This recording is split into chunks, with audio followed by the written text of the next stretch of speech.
Hi,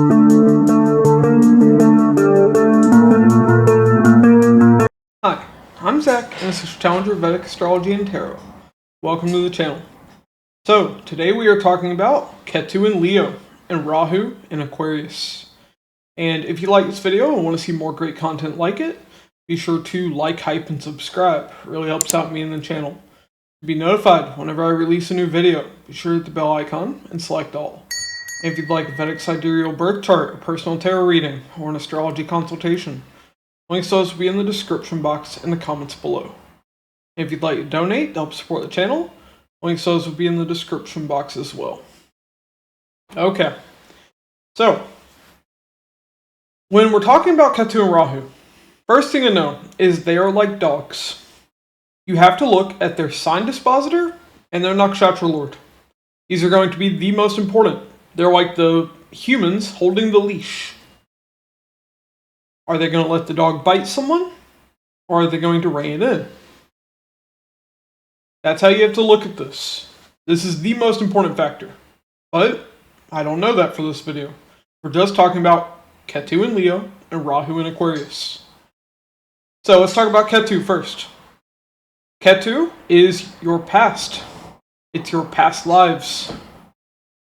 Ketu is spirituality, occult, research. Ketu is a headless body. The only senses Ketu has is touch and intuition. That's it. Ketu is your maternal lineage. Maternal. It's where you feel this strong connection, but you have to disconnect from it as you move forward in life. Now, Rahu. Rahu is your future. Rahu is what your soul desires in this life. Not necessarily what you desire, but what your soul desires. Rahu is infections, disease. Rahu is the worst of humanity and the best of humanity. So it represents criminals, but it also represents heroes. Rahu is fog, delusion, deception. And Rahu is your paternal lineage. So, now we're putting them in Leo and Aquarius. So, Ketu in Leo. First off, Leo's the original sign of the 5th house. Romance, fun and games, children, students, subordinates, it's education. It's speculative gains through stock market, through gambling, through business. It's creativity, arts and sports. It's politics. It's counseling. And then Rahu is in Aquarius. Aquarius is the original sign of the 11th house. Elder siblings, paternal aunts and uncles, your friends, network circles, large organizations, large gatherings, parties. It's stock market and gains. It's your hopes, wishes, and desires. But it's also 6th from the 6th. It's your greatest obstacle in life, your greatest debt, your greatest enemy. And it's also the enemy of your enemy, your friend. It's 12th from the 12th. It's the greatest loss you will endure in life. And it's also the height of spirituality, because there is nothing more spiritual than helping the people and animals in this world. There's nothing more spiritual than that. Not fucking off to some monastery somewhere. No. Also, with Leo, I forgot. Leo is 3rd from the 3rd. It is the greatest effort you will put forth in life for this Ketu placement. So, now we're putting Ketu in Leo. So with this, you'll see, first off, you have a past life connection to any children that you would have, for sure. That's usually the case, but with Ketu, it's very clear. But here you already feel like you've dealt with children. You might have a disconnect with your children. It's either a very spiritual connection, or just as they get older, there's a disconnect with them. Especially the first child, but children in general. Having Ketu and Leo. That's definitely there. But this doesn't mean that a person can't have children. Don't think that Ketu being in Leo means you can't have children. Quite the opposite. This can show because of what you experienced in a past life. Now, spiritually, you need to have children. Because remember, Ketu is how you spiritually progress. Now, with this, any education tied to research, that requires research, tied to the occult, does very well for this person. Anything tied to like psychology, psychiatry, also. Ketu is very good for these kinds of fields, or something very specialized. Ketu does great in those forms of education. Otherwise, you may have a break in the education that you try to go for. Because Ketu is going to cut you away from something. That's also seen here. But here, you can actually have very intuitive creativity. Also, that creativity is coming from your past lives. Now, the other thing that we see is when it comes to your intuition is very good when it comes to your children. When it comes to romance, you can actually be very intuitive with that. See, here, you don't have a head. Logic is out the window. Here, you have to rely on that intuition. And that intuition would actually really help you. And no, I'm not a financial advisor, but your intuition can even help you make speculative gains. Stock market, gambling, business. Like, you might actually do well in like poker or something with this Ketu. If you have the placements for those kinds of things. Ketu and Leo alone is not going to say that. This is just a hint. But you'll also notice there's a disconnect in romance here. You had romance in your past lives. In this life, like early in life, you'll be comfortable there. But more and more, there's that disconnect from experiencing romance. Either you won't want to deal in romance, or you have to kind of leave that behind.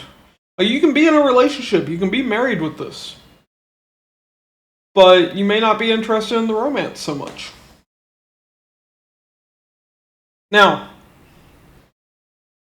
the other thing, the maternal lineage.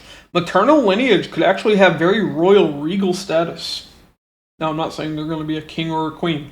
In this modern day, it's very unlikely. But they could have been very high up, had very high status, be very well known.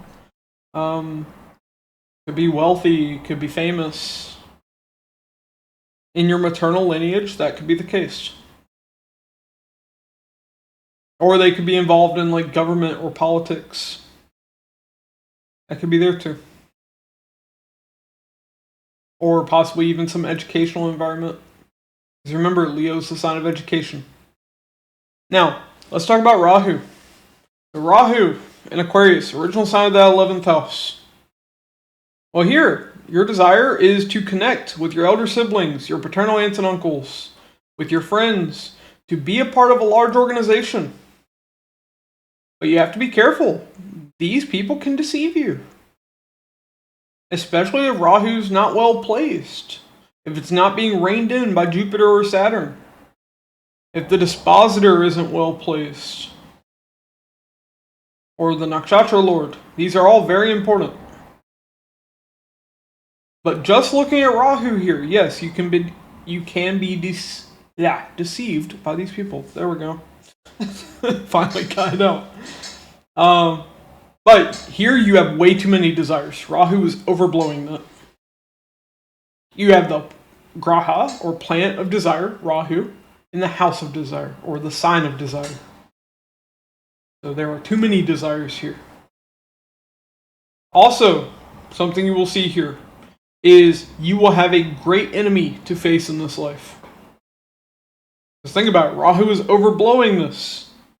Aquarius is a sign of your greatest enemy, your greatest obstacle, your greatest debt. And Rahu's showing your soul's desires to face that. To fight that, to overcome that. Your desire is to serve society at large.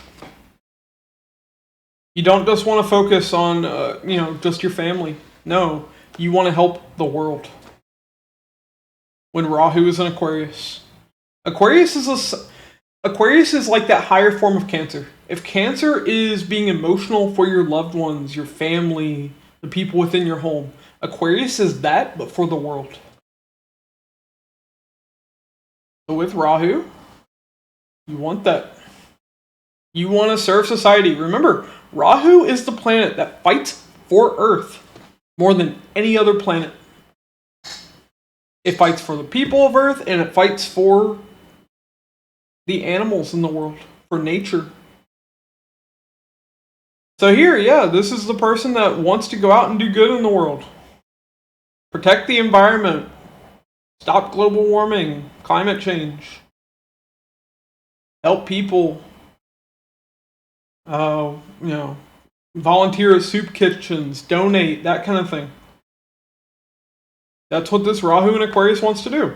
But on the flip side, see, Aquarius is that very eccentric sign. Either your desire is to do that, or your desire is to be the opposite. You'll see. You will be the hero, like Rahu at its best, or you will be the criminal. You'll be that person that steals from people, that robs them, that harms them.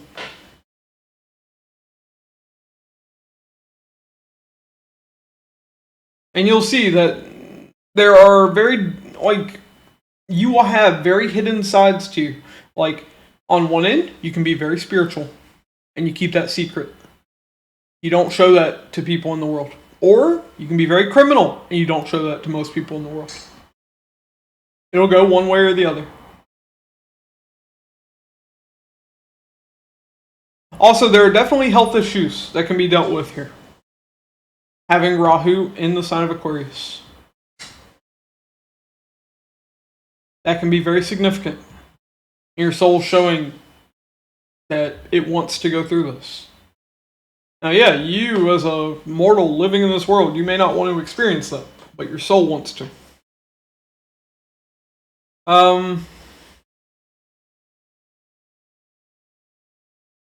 But one thing this does do well for is financial gain.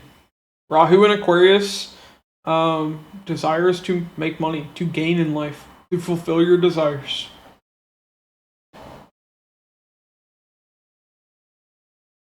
But don't think that that's going to come, without difficulty. There's a lot of difficulty here. The sign of Aquarius is a very difficult sign. Any planet in it will deal with major karma. And a lot of it negative, but it's also the sign of desire. So there is that positive element there. Your desire is to fulfill your desires. Just know there's going to be a lot of them, and there's going to be a lot of obstacles in the way. Okay, but that's what I have for you. If you like this video and you want to see more great content like it, be sure to like, hype, and subscribe. It really helps out me in the channel. To be notified whenever I release a new video, be sure to hit the bell icon and select all. And if you'd like Vedic Sidereal birth chart, a personal tarot reading, or an astrology consultation, links to those will be in the description box in the comments below. And if you'd like to donate to help support the channel, the links to those will be in the description box as well. Oh, and before I forget, I almost forgot about your paternal lineage. Yeah, paternal lineage could have worked in like a large organization, could have started a large organization. Paternal lineage would have been very eccentric, very unusual. Could have been very secretive, into the occult. Yeah, all those kinds of things could have been there. Like, you could have had your paternal lineage be a part of like the Illuminati or something like that. That's what this can show. Or they could be very scientific. Alright, but yeah, I'm done. Okay, thanks for watching, and I'll catch you all in the next one.